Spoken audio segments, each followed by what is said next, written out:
Disease Diets by John Willoughby.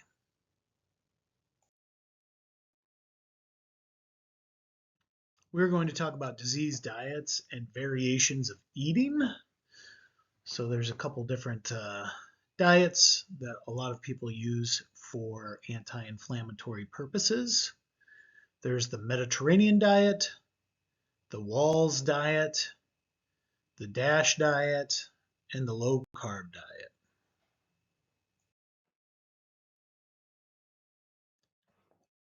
Our dietary choices play a significant role in promoting or reducing inflammation in our body. The emphasis is the importance of adopting an anti-inflammatory approach for long-term health.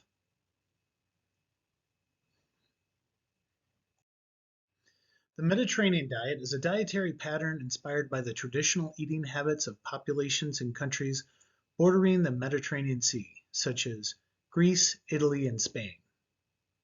It is renowned for its potential health benefits and it's very popular worldwide. This diet's used to promote the decreased risk of heart disease, depression, and dementia.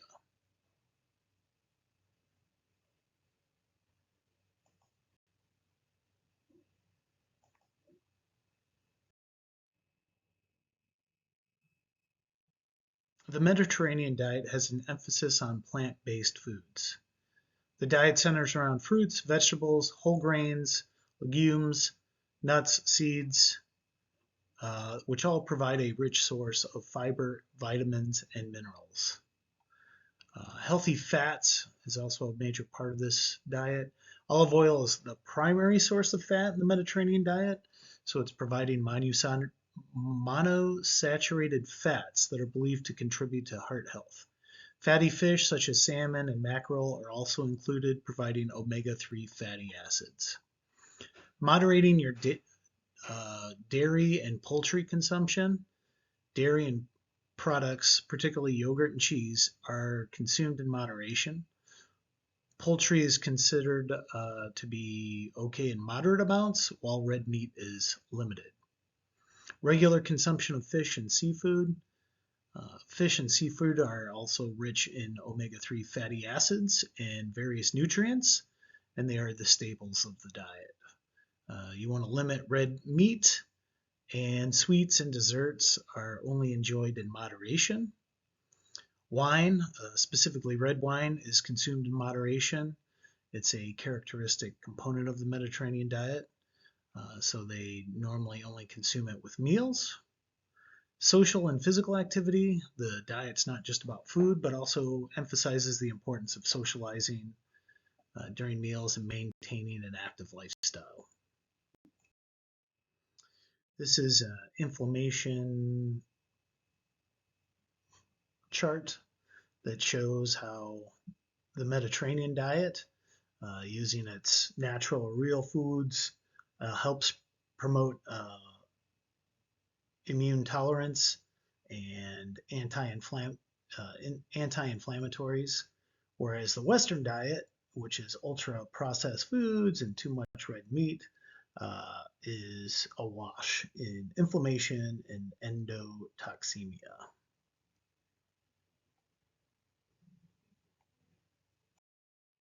So numerous studies suggest that the Mediterranean diet may be associated with various health benefits, including heart health, weight management, reduction of the risk of chronic diseases, and improved cognitive functions.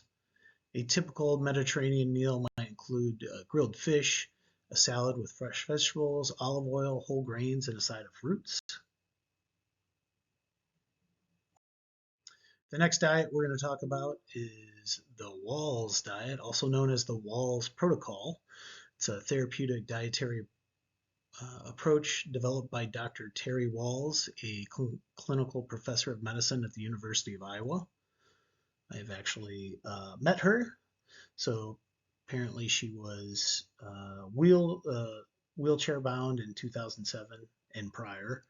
And then after she started doing this diet, she is very athletic and I have personally met her, and she does walk. So um, this protocol is designed to address chronic autoimmune conditions, particularly multiple sclerosis, which is a disease Dr. Wahls had.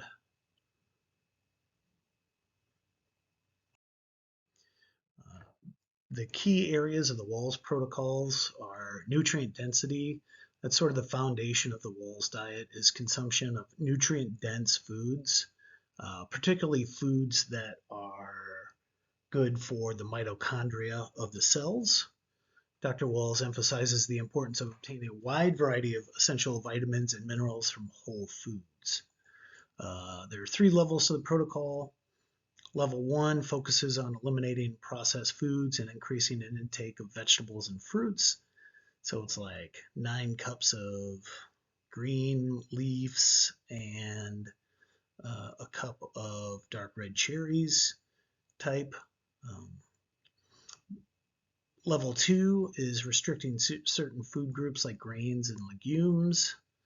And then level 3 is the most restrictive level. You eliminate eggs and nightshades. Okay. Emphasis on vegetables.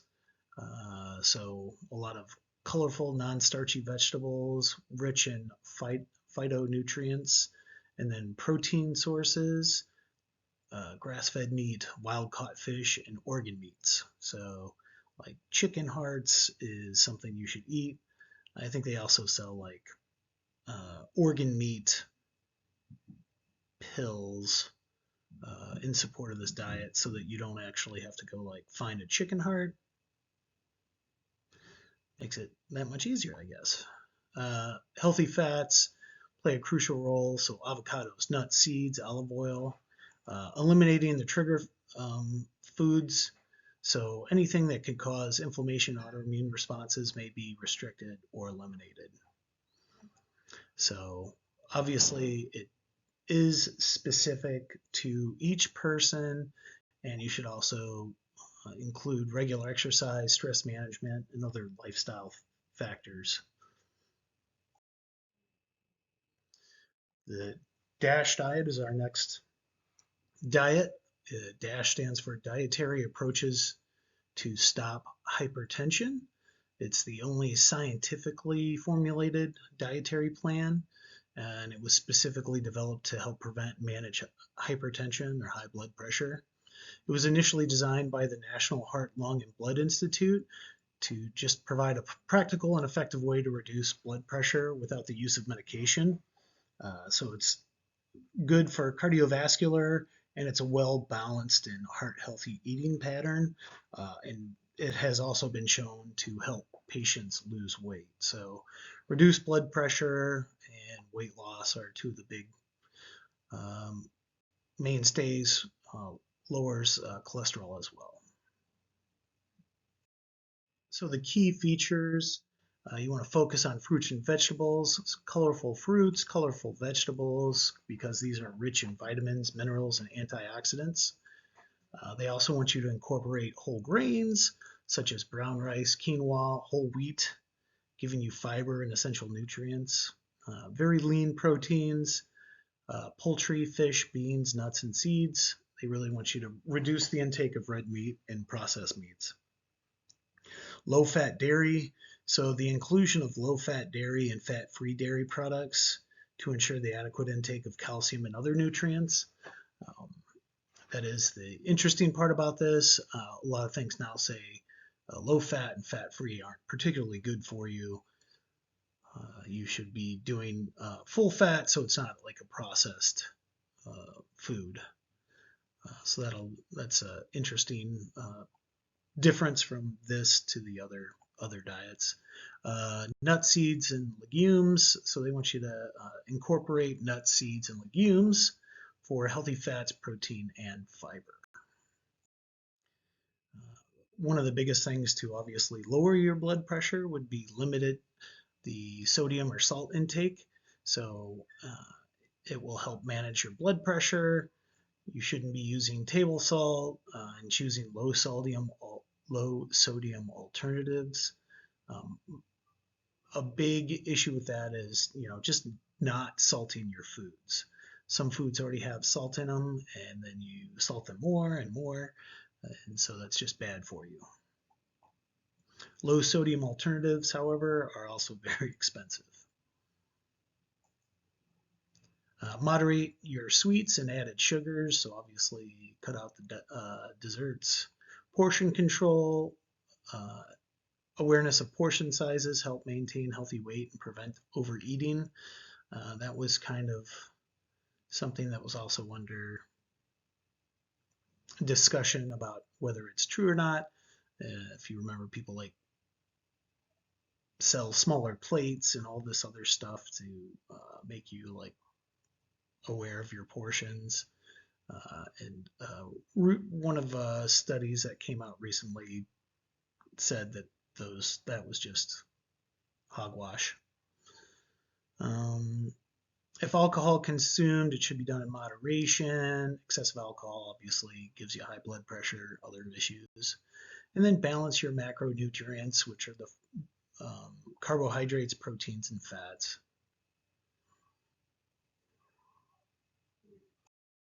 This is just a good picture from the National Heart, Lung, and Blood Institute that shows what you should be doing: vegetables, fruits, whole grains, fat-free or low-fat dairy, fish, poultry, beans, nuts, seeds, vegetable oils.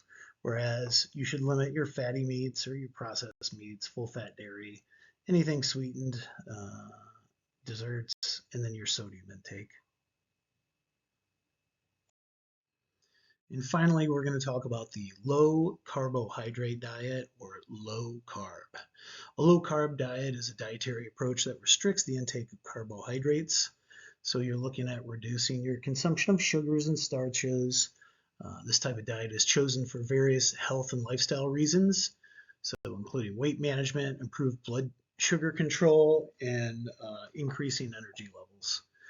So definitely one of the big things would be improved blood sugar control. Obviously, it's very difficult to get carbohydrate restriction if you really like carbs. So you're just a low carb diet means you can't have them. So cutting back on foods that are rich in sugars and starches like bread, pasta, rice, any sugary snacks. You should be focused on getting protein. So you're increasing protein-rich foods such as meat, poultry, fish, eggs, dairy products. Protein is essential for your muscle maintenance, repair, and just keeping you full. Healthy fats, you want to replace calories from the reduced carbohydrates with a higher intake of healthy fats, including avocados, nuts, seeds, and olive oil. Again, this is a non-starchy vegetable diet, so they want leafy greens, broccoli, cauliflower. Those are two cruciferous vegetables. Bell peppers, those are all encouraged because they have a variety of colors and different nutrients in them. Limiting your processed foods, just good in general for everyone, but anything with added sugars, refined carbohydrates, you don't want. You just want unprocessed whole foods. Meal timing, some low carb diets incorporate intermittent fasting, so those can be like a full day fast, or 16-hour fast, or 24-hour fast, or 48-hour fast. So a lot of people do intermittent fasting where they only eat between like noon and 8 p.m. or 11 and 7 p.m. They keep it to a very defined window, and then you have 16 hours of fasting around that. Obviously, some diets are very low in carbohydrates. So you have the ketogenic diet. Carnivore diet is a different diet that's, if it could be such a thing, worse than keto. But a lot of people are on that as an anti-immune diet as well. So other ones, you can get a moderate amount in carbohydrates, but keto and some of these other ones are very restrictive of that. People also choose low carb diets for weight loss because you're reducing your carbohydrate intake. It leads to overall calorie consumption. Your improved blood sugar control, so you're not going to be eating as many sugars. Your uh, insulin resistance is going to go down because you have stabilized your blood sugar levels. And then you're just going to feel full with the protein and healthy fats as opposed to carbohydrates, which don't make you feel very full.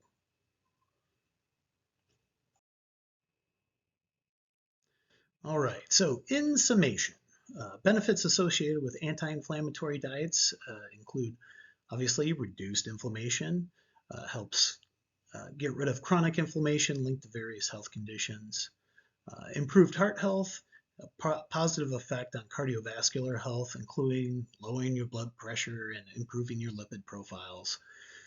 Weight management, it helps support weight loss and maintenance. Not only do people sometimes want to lose weight, but they also want to attempt to maintain their weight loss or just not maintain their regular weight. So you're going to do that. Whole nutrient dense foods are going to help with that. And then finally, enhanced overall well-being. So you're just going to have increased energy levels, better mood, better immune function, just feel better overall. And these are the references that were used for this presentation.